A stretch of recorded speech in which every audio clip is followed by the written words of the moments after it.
Vamos olhar para o ano de 2023, que foi marcado por extremos no cenário internacional.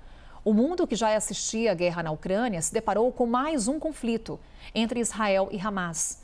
A América Latina está aí sob tensão, possibilidade de um conflito entre Guiana e Venezuela.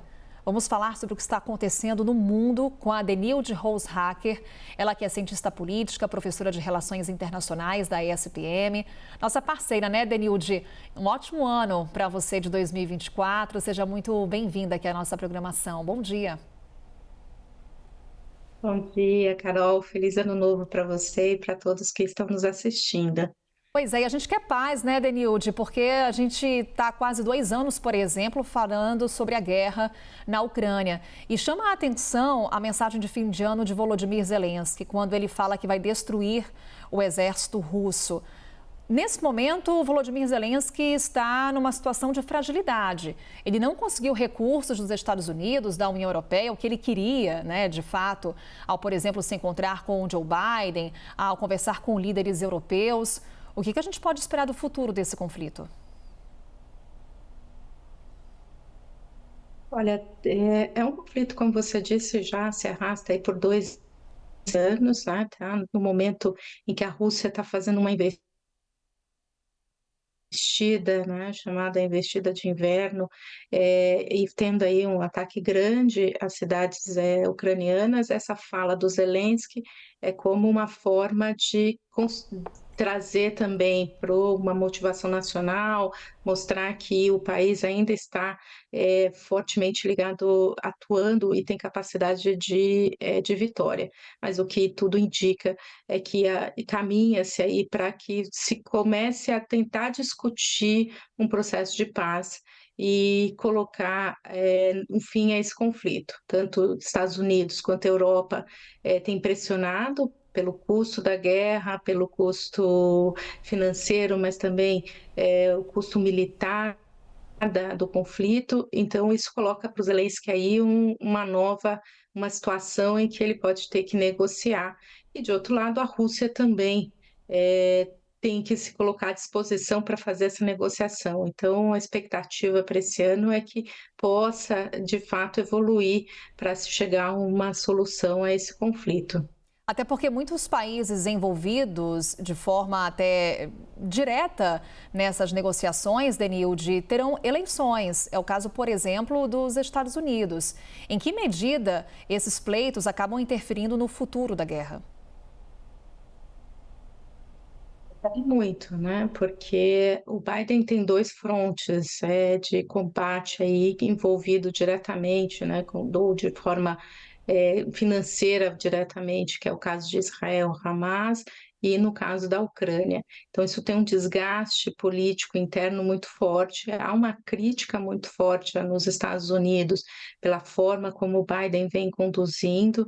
Então ele tenta aqui construir alguma situação positiva para conseguir levar para sua agenda doméstica uma informação e se contrapor aos republicanos, né? O Trump tem colocado que a falta de uma ação mais incisiva do Biden torna ainda mais complicada a situação dos Estados Unidos e também coloca o custo da guerra. Este é o grande ponto hoje de discussão no cenário americano, é o quanto o país está envolvido nesses conflitos e o quanto isso tem custado em termos de recursos para o país.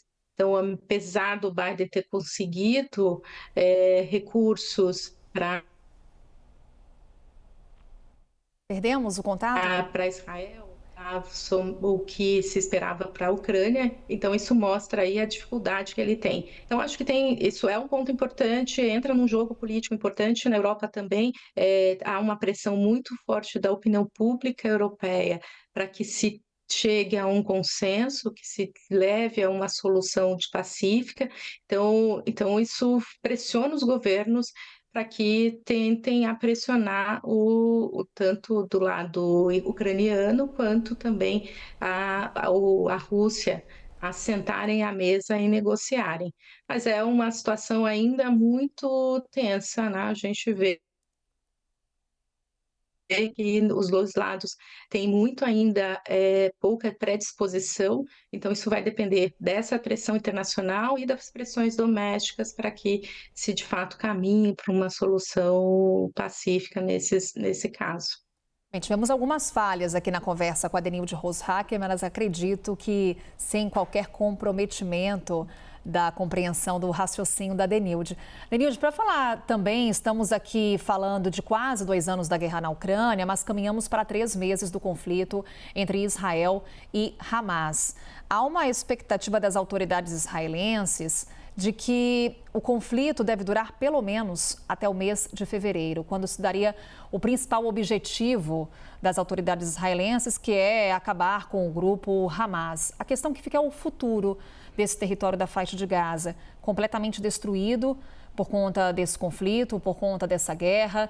Como fica a governabilidade dessa região diante do que quer Benjamin Netanyahu e diante do que pede a comunidade internacional?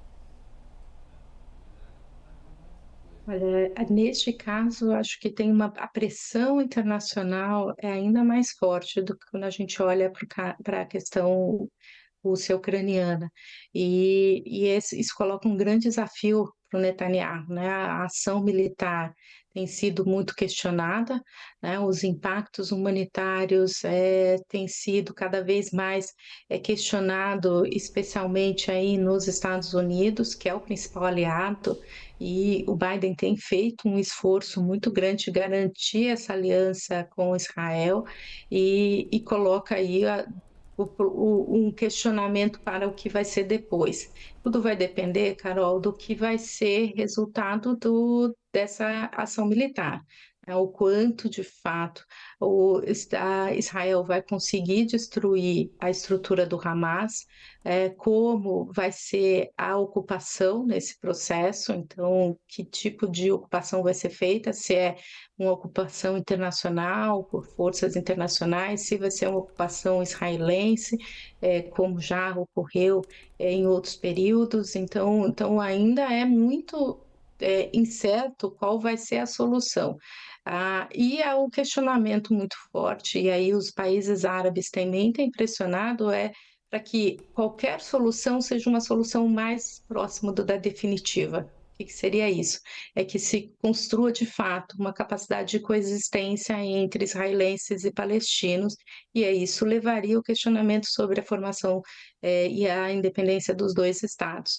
Então é um ponto difícil, negociação, que não a gente tem visto aí ao longo da história a dificuldade de construção desse processo, e mesmo com a pressão internacional, ainda é assim, muito o que caminhar para que a gente tenha uma solução nesse sentido. Mas